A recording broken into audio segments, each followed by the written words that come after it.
محمد نبينا بنور هدينا من مكة حبيبي. بسم اللہ الرحمن الرحیم. الحمد للہ رب العالمین والصلاة والسلام علی اشرف الانبیاء والمرسلین نبینا محمد وعلی آلہ وصحبہ اجمعین. آج کا ہمارا موضوع موت کے بارے میں ہے. افسوس اس بات کا ہے کہ آج لوگ آخرت سے اس قدر بے نیاز ہو چکے ہیں کہ ان کی زندگی کا مقصد صرف تلاش معاش بن چکا ہے. چند افراد ہی نہیں بلکہ اکثر لوگ بگڑ چکے ہیں. ہر شخص فانی زندگی کے آسائش کی تلاش میں سرگردم و پریشان ہے. اگر کوئی نوکری پیشہ شخص ہے تو وہ ہمیشہ اس بات کا منتظر رہتا ہے کہ کب مہینہ ختم ہو اور تنخواہ ملے. اسی طرح سے تاجر حلال و حرام کی تمیز کیے بغیر خزانہ قارون پانے کی کوشش میں مصروف ہیں. یہاں تک کہ طالبان علم کا حصول مقصد صرف ڈگریوں کا حصول ہے تاکہ اس کے طفیل اعلیٰ مناصب پر ممتکن ہو سکے. آج یہ وقت بھی آ چکا ہے کہ کسی کو اپنے دینی فرائض کے اہتمام، اپنے نفس کے تزکیے اور اپنے اخلاق و کردار کو درست کرنے میں دلچسپی رہی نہ فکر، جبکہ رسول رحمت کا فرمان ہے کہ میں مکارم اخلاق کی تکمیل کے لیے بھیجا گیا ہوں. افسوس آج ہم صرف اپنے پیٹ کے پجاری اور نفسانی خواہشات کے غلام بن چکے ہیں، اور ہم اشرف المخلوقات کی مثال ان جانوروں کی سی ہو گئی ہے جو عقل و شعور سے بے بہرا اور عاری ہیں. شاید ہم نے یہ سمجھ رکھا ہے کہ ہم موت کے چنگل سے بچ جائیں گے، مگر ایسا نہیں ہو سکتا، کیونکہ ہم کتنے ہی لوگوں کی لاشیں اپنے کندھوں پر اٹھا چکے ہیں. پھر آخرت سے ایسی بے توجہی کیوں؟ اللہ تعالیٰ کا ارشاد ہے وَإِنَّ الدَّارَ الْآخِرَةَ لَهِيَ الْحَيَوَانُ لَوْ كَانُوا يَعْلَمُونَ. آخرت کے گھر کی زندگی ہی حقیقی زندگی ہے، کاش یہ جانتے ہوتے. اے مسلمان، اے لوگو، اب تو خواب غفلت سے بیدار ہو جاؤ اور موت کو یاد کر کے اپنے دل کو اللہ کی یاد سے آباد کر لو، کیونکہ یہی زاد آخرت ہے. صرف وہ ایمان، نیک اعمال اور تقوی اور پرہیزگاری ہی ہمارے کام آ سکیں گے جو ہم نے اخروی زندگی کے لیے بھیج رکھے ہیں. ہر طرح کی تعریف اللہ تعالیٰ کے لیے ہے جو زندہ ہے، کبھی نہیں مرے گا. صرف اسی کو ہمیشگی اور بقا ہے جو عزت و عظمت میں یکتا ہے، جس نے اپنے بندوں کو فنا پذیر بنایا، نیک بختوں اور بدبختوں میں تمیز کی. ہم اس کی حمد بیان کرتے ہیں، اسی سے مدد چاہتے ہیں، اسی سے معافی طلب کرتے ہیں اور اسی کی طرف رجوع کرتے ہیں، اور اپنے نفوس کی خباثتوں اور اعمال کی برائیوں سے اس کی پناہ چاہتے ہیں. اور مخلوق میں سب سے بہتر ہمارے نبی محمد صلی اللہ علیہ وسلم پر درود و سلام ہو، جن کا ارشاد ہے لذتوں کو توڑنے والی یعنی موت کو زیادہ یاد کرو. اس میں کوئی شک نہیں کہ اللہ تعالیٰ نے اپنی مخلوق کے لیے ایک وقت مقرر کیا ہے جسے وہ پورا کرے گی. یہاں تک کہ جب وہ مقررہ وقت آ پہنچتا ہے تو اللہ کے فرشتے ان کی روحیں قبض کر لیتے ہیں اور وہ ذرہ برابر بھی کوتاہی نہیں کرتے. جو موت کے بارے میں غور و فکر کرے اسے معلوم ہو جائے گا کہ یہ نہایت اہم معاملہ اور ایک ایسا پیالہ ہے جو ہر مقیم و مسافر پر پیش کیا جائے گا اور بندے کو دنیا سے نکال کر جنت یا جہنم میں لے جایا جائے گا.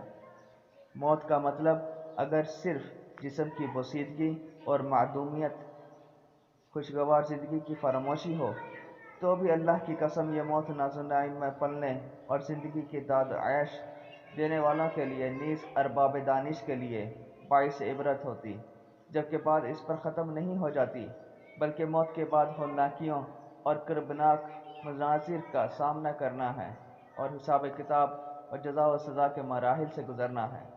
انسان کو یہ حکم دیا گیا ہے کہ وہ اللہ تعالیٰ سے ملاقات کے لیے ہمہ وقت تیار رہے، کیونکہ وہ نہیں جانتا کہ ملک الموت اس کی روح قبض کرنے کے لیے کب آ پہنچے. ارشاد ربانی ہے وَمَا تَدْرِي نَفْسٌ بِأَيِّ أَرْضٍ تَمُوتُ. کسی کو معلوم نہیں کہ وہ کس زمین پر مرے گا. اللہ تعالیٰ نے اس حقیقت کو قرآن مجید میں 3 مقامات پر واضح طور سے بیان فرمایا ہے. کل نفس ذائقۃ الموت. ہر جان موت کا مزہ چکھنے والی ہے۔ بعض سلف سے ثابت ہے کہ اس آیت کریمہ میں تمام انسانوں کو تسلی دی گئی ہے کہ اس روئے زمین پر کسی کو بقاوت دوام نہیں۔ بس کتنا سعادت مند ہے وہ شخص جس نے اس گھڑی کے لیے اپنے آپ کو تیار کیا اور اس کے لیے عمل کیا۔ جو عمل تمہارے جسم کے اعضاء و جوارح کو کمزور کر دے گا اور اسے توڑ موڑ کر رکھ دے گا، یقیناً وہ امر انتہائی عظیم ہے اور وہ قیامت کا دن ہے۔ اللہ تجھ پر رحم فرمائے۔ ایسی آفت و مصیبت کے بارے میں تمہارا کیا خیال ہے جو تمہاری چمک دمک، خوبصورتی اور خوشنمائی کو ختم کر دے گی اور تمہاری شکل و صورت کو تبدیل کر دے گی، پھر تمہارے ناز و نعم اور کروفر میں پلے ہوئے جسم کو ایسی حالت کی طرف لوٹا دے گی کہ تمہارے محبوب ترین افراد، سب سے زیادہ مہربان اور کرم فرما لوگ تمہیں ایک تنگ و تاریک گڑھے میں ڈال دیں گے جہاں کیڑے مکوڑے تمہارے جسم کو چاٹ ڈالیں گے۔ موت اولین و آخرین سب کو آئے گی، یہ اللہ کی ہمیشہ سے سنت رہی ہے۔ ملک الموت ابھی کسی کے پاس گیا ہے، عن قریب ہی تمہارے پاس آنے والا ہے، اس لیے سلف صالحین کا موت سے خوف اور گھبراہٹ شدید ہو جاتی تھی، اور اسی لیے پیارے حبیب جناب محمد صلی اللہ علیہ وسلم کی وصیت کے مطابق موت کو زیادہ یاد کرتے اور موت کے بارے میں غور و فکر کرتے تھے، جیسا کہ آپ صلی اللہ علیہ وسلم کا ارشاد ہے، لذتوں کو توڑنے والی یعنی موت کو زیادہ یاد کرو۔ حضرت جبرائیل علیہ السلام نے ہمارے نبی صلی اللہ علیہ وآلہ وسلم سے فرمایا، اے محمد صلی اللہ علیہ وسلم، جس طرح چاہو زندگی بسر کرو، یقیناً آپ کو موت آئے گی، اور جس سے چاہو محبت کرو کیونکہ آپ اس سے جدا ہونے والے ہیں، اور جو عمل چاہے کریں اس لیے کہ آپ کو اس کا بدلہ ملنا ہے۔ حضرت ابو دردہ رضی اللہ تعالیٰ عنہ نے فرمایا، جس نے موت کو زیادہ یاد کیا اس کی خوشی اور حسد کم ہو گیا۔ حسن بصری کے بعد شاگردوں کا بیان ہے کہ ہم لوگ جب حسن بصری رحمۃ اللہ علیہ کے پاس آتے تو ہم آپ کو جہنم، قیامت، آخرت اور موت کا ذکر کرتے ہوئے پاتے۔ تمیہ رحمۃ اللہ علیہ کہتے ہیں، دو چیزوں نے ہم سے دنیا کی لذتوں کو چھین لیا، موت کی یاد اور اللہ تعالیٰ کے سامنے جواب دہی کا احساس۔ حضرت عمر بن عبدالعزیز رحمۃ اللہ علیہ فرماتے ہیں، اگر میرا دل ایک لمحہ کے لیے بھی موت کے ذکر سے غافل ہو جائے تو وہ خراب ہو جائے گا۔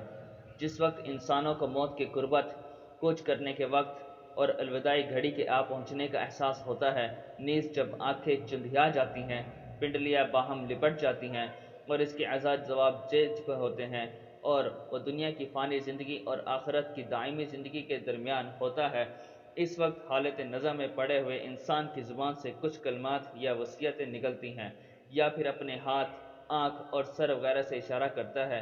ان اقوال و افعال میں نصیحت و عبرت ہوتی ہے، اور عموماً یہی چیزیں اس کے خاتمہ بالخیر یا خاتمہ بالشر ہونے پر دلالت کرتی ہیں۔ جو پہلی سورہ نازل ہوئی وہ مفصلات میں سے ہے، جس میں جنت و جہنم کا ذکر ہے، یہاں تک کہ جب اس لوگ اسلام میں کثرت سے داخل ہونے لگے تو حلال و حرام کی آیتیں نازل ہوئیں، اور اگر پہلے شراب کی حرمت پر آیتیں نازل ہوتیں تو کہتے کہ ہم لوگ کبھی شراب نہیں چھوڑ سکتے، اور اگر زنا کے متعلق نازل ہوتیں تو کہتے ہم کبھی زنا سے باز نہیں آ سکتے۔ حضرت عائشہ رضی اللہ تعالیٰ عنہ فرماتی ہیں، جس وقت مکہ میں آپ صلی اللہ علیہ وسلم پر یہ آیت کریمہ نازل ہوئی، بل الساعۃ موعدہم والساعۃ ادھیٰ وامر، بلکہ قیامت کی گھڑی ان کے وعدے کا وقت ہے اور قیامت بڑی سخت اور کڑوی ہے، نازل ہوئی اس وقت میں کھیلنے والی بچی تھی، اور جب سورہ بقرہ و نساء کا نزول ہوا تو میں آپ صلی اللہ علیہ وسلم کے عقد میں تھی۔